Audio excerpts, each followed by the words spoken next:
के 6 बज चुके हैं। सत्ता के महासंग्राम में आपका बहुत बहुत स्वागत है। आपके साथ मैं हूं लावनी विनीत। आज सत्ता का महासंग्राम ले चलेंगे आपको पहाड़ों पर। वो पहाड़ जो इस वक्त सर्दी से पूरी तरह से बर्फ से ढके हुए हैं। सर्दी वहां पर चरम पर है।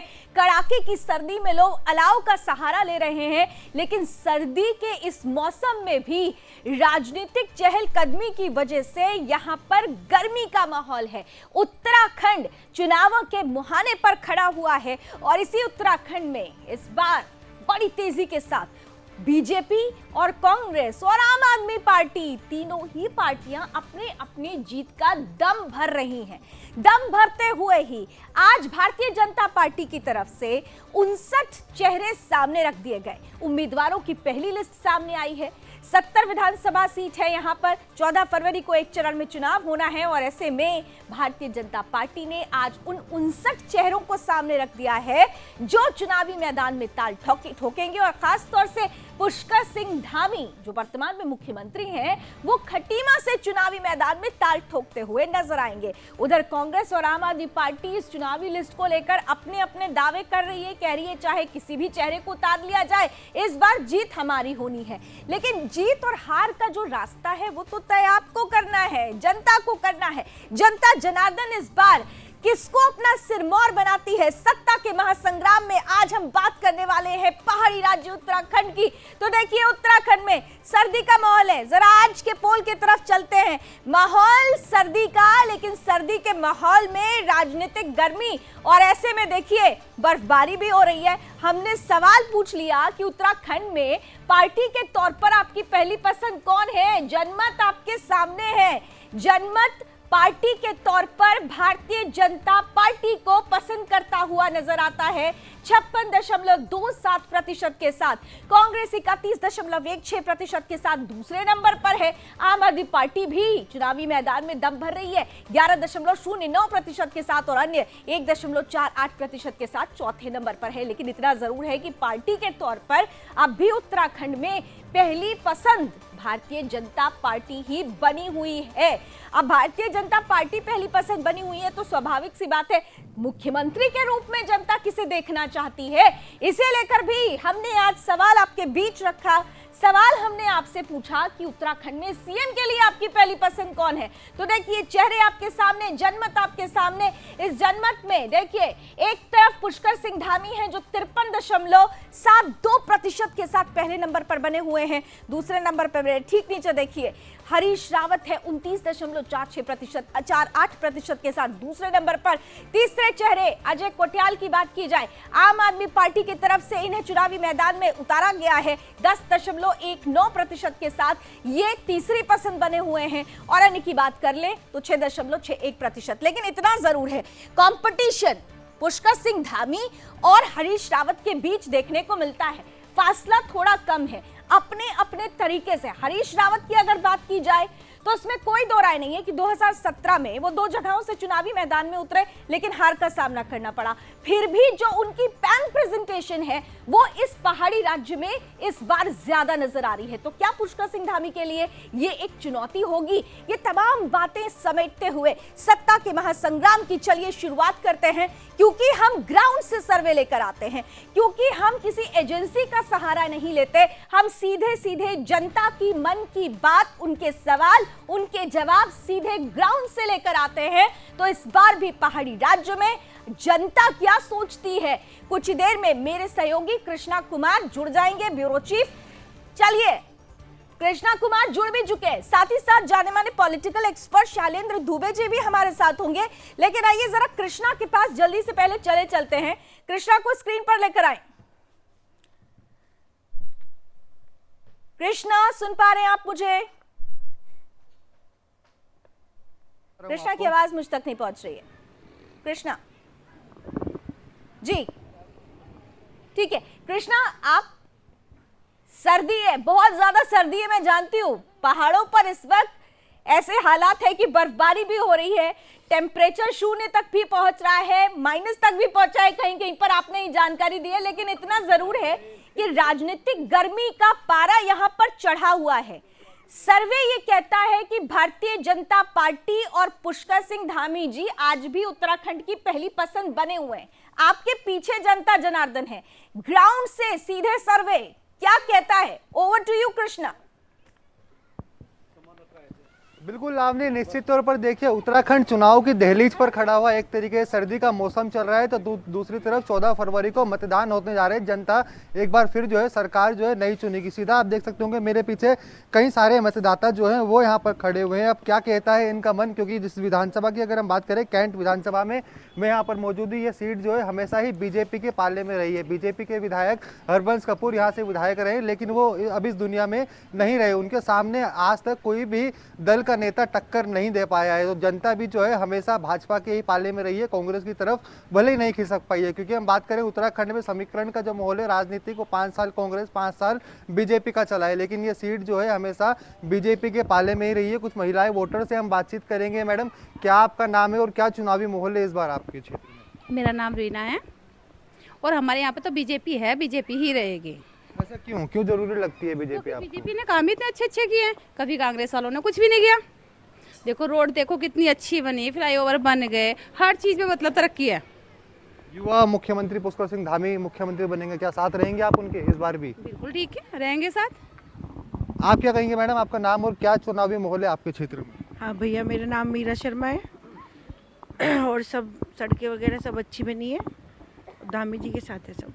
धामी जी के साथ क्यों, क्या विश्वास लगता है? अच्छे कार्य करें सब। कम समय उनको मिला है तो लगता है आगे और अच्छा काम करेंगे। हाँ जी, हाँ जी। बिल्कुल, देखिए युवा नेतृत्व पे जो है वो विश्वास जनता जताती हुई दिख रही है। कुछ और भी महिला यहाँ पर मौजूद है। मैडम, क्या कहेंगे आप, क्या चुनावी माहौल है, किसके साथ है आप इस बार? बीजेपी के साथ है। बीजेपी ही क्यों? सब लोग बीजेपी कह रहे हैं, ऐसा क्या खास लग रहा है? अच्छी बनी है, सब कुछ अच्छा बना है, साफ सफाई रहती है। शिक्षा स्वास्थ्य के बारे में क्या कहेंगे? सब कुछ अच्छा है यहाँ पे। आप क्या कहेंगे, चुनाव का माहौल है? बहुत अच्छा करा है भाटी जी ने मतलब रोड अच्छी बनाई है, बढ़िया से सब अच्छा करा है। कुछ पुरुष से यहाँ पे मौजूद है। भाटी जी, आप क्या कुछ कहेंगे, क्या राजनीतिक समीकरण कहता है कैंट विधानसभा की जनता? क्योंकि महिलाओं से हमने बात करी है, भाजपा की तरफ है, आप क्या कहेंगे? दरअसल इस क्षेत्र में बीजेपी के जो हमारे विधायक थे कपूर साहब, वो बहुत सक्रिय थे। सुबह 5 बजे से लेकर रात के 12 बजे तक वो सबके बीच में रहते थे। और हमारे क्षेत्र में जितने भी पार्षद हैं या जो कार्यकर्ता हैं, बहुत ज़मीन से नीचे स्तर पर जुड़े हुए कार्यकर्ता हैं। और ऐसे कार्यकर्ता मेरे ख्याल में बहुत कम मिल पाते हैं। हमारे जो कार्यकर्ता है वो पूरी ताकत लगा देगा। हमारे अपने वार्ड से ही कम से कम 3,500 वोटों से हमको जीतना है। पिछली बार भी हम जो है फर्स्ट आए थे, हमको इनाम मिला था। इस बार भी ये इंदिरापुरम वार्ड 3,500 वोटों से जीत हासिल करेगा। और पूरी विधानसभा में 30,000 के मार्जिन से हम जो आइडिया लगा के चल रहे हैं। जातीय समीकरण की बात करें हम कैंट विधानसभा की, तो कौन सी जाति किसके साथ रहती है? क्योंकि मुस्लिम आबादी तो ज़्यादा कुछ है नहीं कैंट विधानसभा में। दरअसल यहाँ कोई जातीय समीकरण ऐसा है नहीं, और जो मुस्लिम समाज के लोग हैं या 4-5% से ज़्यादा नहीं है। दूसरा, जो मुस्लिम वोटर है वो भी बीजेपी को यहाँ वोट देता है। यहाँ ऐसा कुछ नहीं है, कोई जातीय समीकरण कुछ नहीं है। यहाँ वोट पड़ता है खाली जो है बीजेपी पे, और यहाँ के क्षेत्रीय विधायक जो थे उनके आधार पर, और जो पार्षद हैं, और बाकी मोदी जी और योगी जी सब आप समझ रहे हैं। जो काम हुए हैं उसके आधार पर हमने सुना। कृष्णा, मैं दोबारा आपके पास आती हूँ। हमारे साथ शैलेंद्र दुबे भी इस वक्त जुड़ चुके हैं, जाने माने पॉलिटिकल एक्सपर्ट है। जरा शैलेंद्र जी के पास चलते हैं, फिर आती हूँ कृष्णा आपके पास। शैलेंद्र जी को जरा स्क्रीन पर लेकर आए। शैलेंद्र जी, सबसे महत्वपूर्ण सवाल है, सुन पा रहे हैं आप? पहले मुझे आप जरा क्लियर कर दें। जी, स्वागत है शैलेंद्र जी, स्वागत है।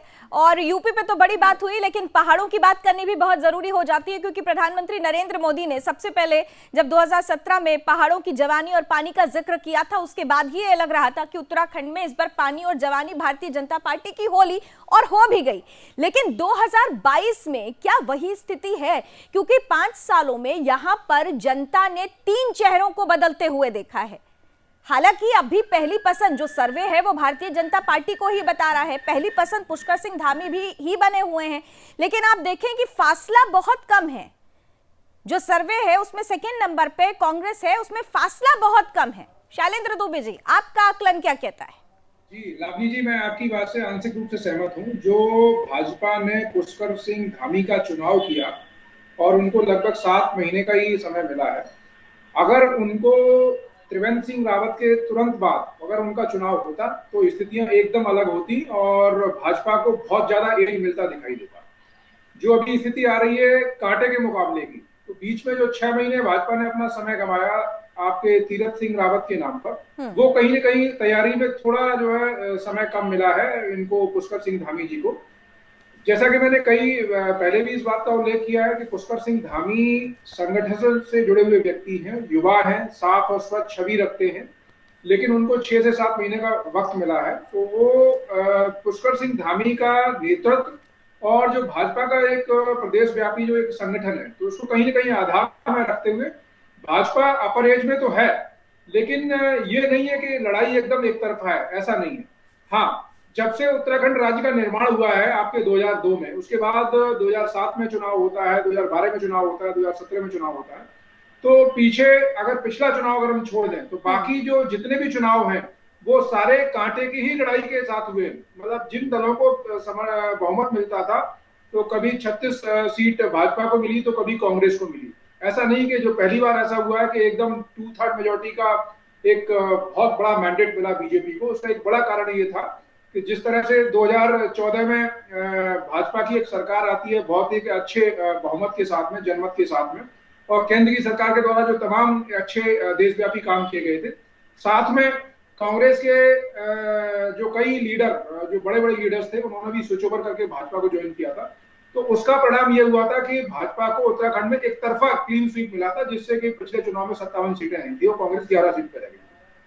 लेकिन इस बारी जो लड़ाई कांटे की है, और लेकिन मेरा मानना यह है कि फिर भी जो एज है वो भाजपा को है, क्योंकि दूसरी तरफ जो हरीश रावत जी हैं उनकी साफ और स्वच्छ छवि तो है, लेकिन तुलनात्मक चूंकि जनता इस बात का चुनाव करेगी कि हम दोनों नेतृत्व में किसको चुने, दोनों नेतृत्व में किसी चुने, यही महत्वपूर्ण है। मैं शैलेंद्र जी आपके पास आती हूँ क्योंकि हम ग्राउंड से लोगों की जो राय है उसे लेते हैं और ये ग्राउंड सर्वे ही है, इसीलिए एक बार फिर से जरा कृष्णा के पास लौटते हैं।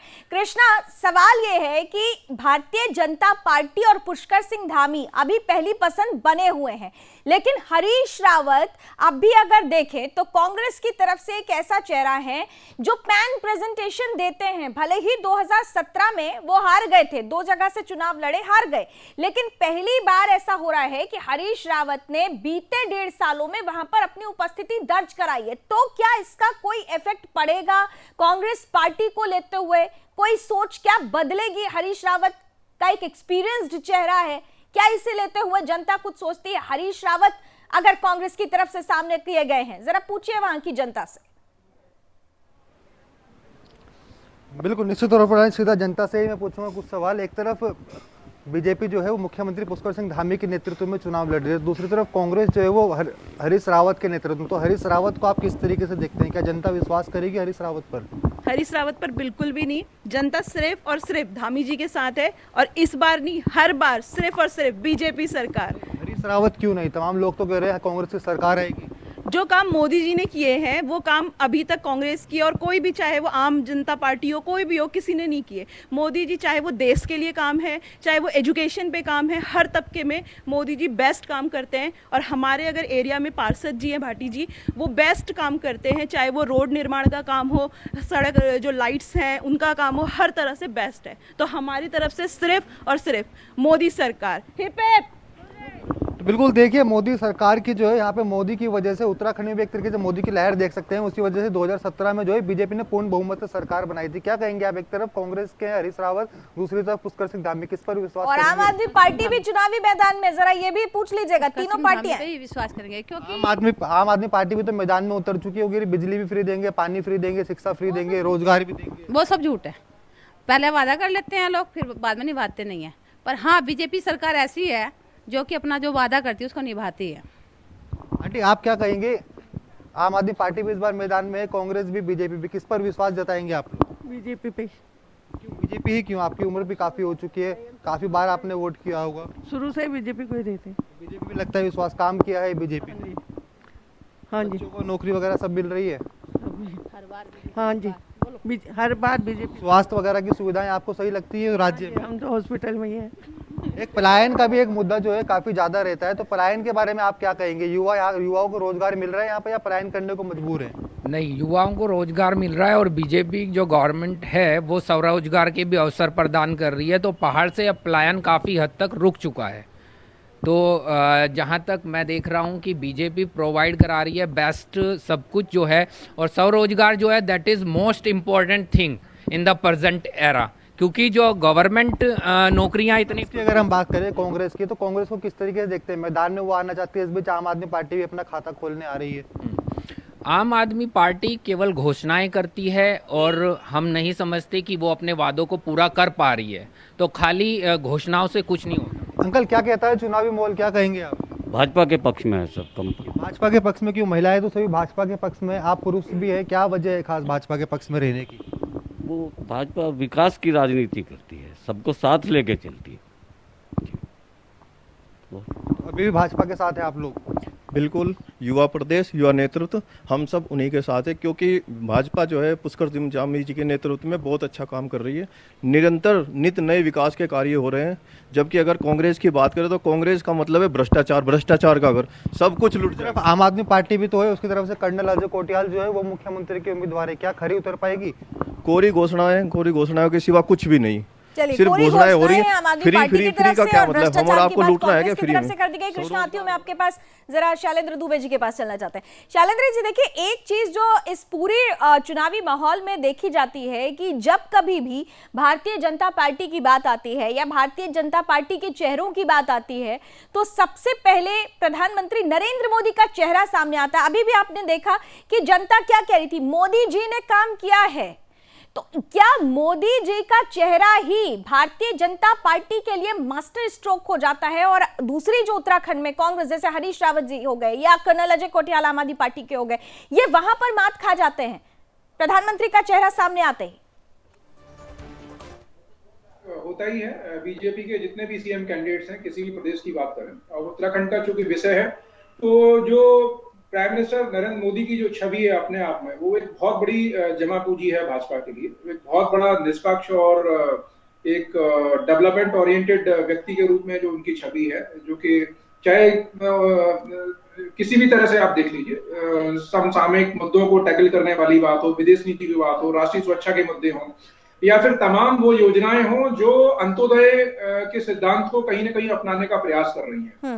आम जो हर वो लास्ट डिलीवरी इंश्योर करने वाली बात है, समाज का हर वो व्यक्ति जो अंतिम छोर पर खड़ा हुआ है, उसको तमाम योजनाओं के द्वारा, चाहे वो जैसे आवास योजना है, प्रधानमंत्री आवास योजना है, उसके द्वारा जिनके पास आवास नहीं है उनको आवास प्रदान करने की बात हो, गैस कनेक्शन की बात हो, इन सब चीजों का विपक्षी मजाक तो उड़ा सकते हैं, लेकिन जिस किसी व्यक्ति को, जिस किसी के परिवार में यदि एक योजना का भी लाभ मिला है, वो परिवार किसी भी न किसी रूप में अगर लाभार्थी बना है, तो उसके समर्थन को आप इग्नोर नहीं कर सकते। आपने बिल्कुल ठीक बात कही, लेकिन शैलेंद्र जी यहाँ पर एक और जो बहुत महत्वपूर्ण विषय है, आपने कहा कि निश्चित रूप से विकास की तरफ जनता का रुझान होता है, लेकिन ये भारतीय राजनीति का इतिहास रहा है कि जातिगत जो परिस्थिति है वो भी कहीं ना कहीं से हावी हो जाती है। मुद्दे अगर धर्म से जुड़े हुए होते हैं तो वो भले ही आधा % ऊपर हो, लेकिन ऊपर हो जाते हैं। बीते दिनों हमने देखा कि उत्तराखंड में अब जिस तरीके से धर्मांतरण का मसला आया,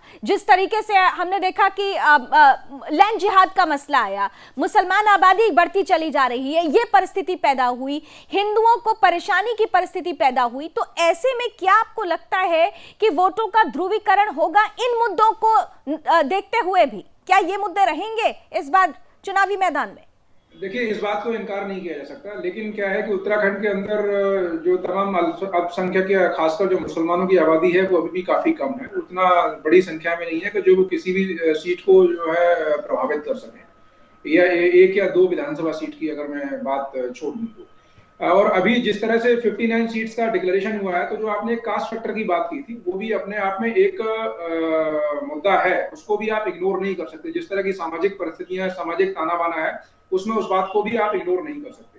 तो बीजेपी ने जो 59 सीट्स डिक्लेयर की हैं, उसमें से एक बड़ी संख्या में 13 जो है ब्राह्मण्स को वहां पे सीट दी, जिनकी एक अच्छी खासी संख्या है। और पुष्कर सिंह धामी जो कि राजपूत समुदाय से आते हैं, क्योंकि कांग्रेस के हरीश रावत भी राजपूत समुदाय से हैं, तो कहीं ना कहीं ये एक मैसेज देने का कांग्रेस प्रयास कर रही थी कि देखो, हमने प्रदेश अध्यक्ष भी ब्राह्मण बनाया हुआ है, तो भाजपा का भी प्रदेश अध्यक्ष ब्राह्मण है, लेकिन भाजपा ने पहले जो है सीट डिक्लेरेशन करके और उसमें एक बड़ी संख्या में ब्राह्मणों को भी प्रतिनिधित्व देकर एक अपर एज लेने का प्रयास किया है।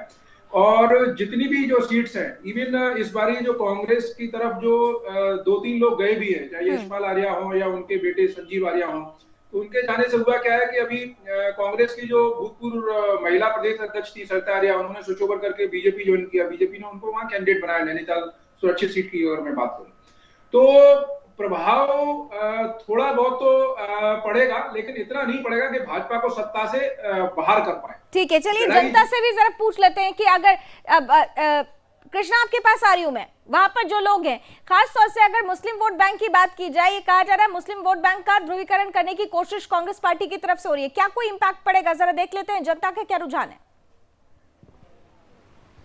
बिल्कुल, निश्चित तौर पर लावनी, अगर इस कैंट विधानसभा की हम बात करें तो यहाँ पर 3 या 4% मुस्लिम आबादी है जिनके वोटर है, उससे ऊपर कोई ज़्यादा नहीं है, और वो भी बीजेपी के पाले में हमेशा रहती है। भाटी जी से मैं सीधा सवाल करूंगा, भाटी जी, मुस्लिम आबादी का क्या कोई इम्पैक्ट पड़ेगा चुनाव पर? कांग्रेस की तरफ जाएगी या भाजपा के साथ ही रहेगी? मुस्लिम आबादी समझ चुकी है कांग्रेस लुटेरी है, ये धार्मिक आधार पर राजनीति करती है। बीजेपी सबका साथ सबका विकास लेके चल रही है। संख्या भी तो बड़ी है, क्या पता वो विपक्ष ने बढ़ाई हो अपने पाले में खींचने के लिए।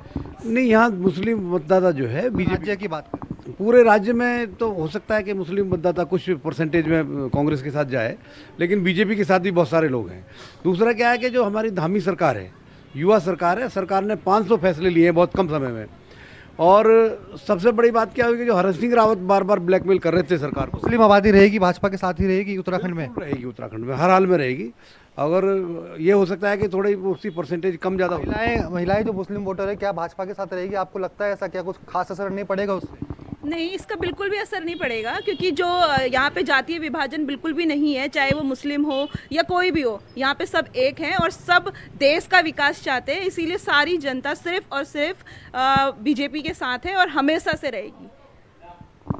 तो बिल्कुल देखिए लावनी, ये जनता है कैंट विधानसभा की जो कह रही है कि हम भी भाजपा के साथ हैं और हमेशा भाजपा के साथ ही रहेगी। उत्तराखंड में कोई जातीय समीकरण के हिसाब से कुछ भी गड़बड़ नहीं होगा, जो मुस्लिम है वे भाजपा के साथ रहेंगे। लावनी, चलिए, यहाँ की जनता तो ये कह रही है, लेकिन शैलेंद्र दुबे जी, हकीकत ये है कि थोड़ी सी परिस्थिति बदली हुई नजर आ रही है, क्योंकि जो सर्वे है उस सर्वे में कांग्रेस पार्टी और बीजेपी की पार्टी के बीच का जो फासला है वो बहुत कम है। और इस पर कांग्रेस जो अपनी रणनीति के लिए जानी जाती है, खासतौर से तुष्टीकरण की राजनीति की अगर बात करें, बीते अगर 2017 पर भी नजर दौड़ाई जाए तो जो मुस्लिम बहुल इलाके थे वहां पर भी आप परसेंटेज के लिहाज से देखें तो कांग्रेस का आंकड़ा थोड़ा बढ़ा हुआ था। तो क्या इस बार वो परिस्थिति बनेगी? हालांकि यहाँ पे जो जिस जगह पे कृष्णा मौजूद है वहां की जनता इससे इत्तेफाक नहीं रख रही है, लेकिन आपकी नजरों में क्या जो मुस्लिम बहुल क्षेत्र हैं वहां पर जो फिलहाल परिस्थिति बदली है उसका फायदा उठाने की कोशिश कांग्रेस कर सकती है?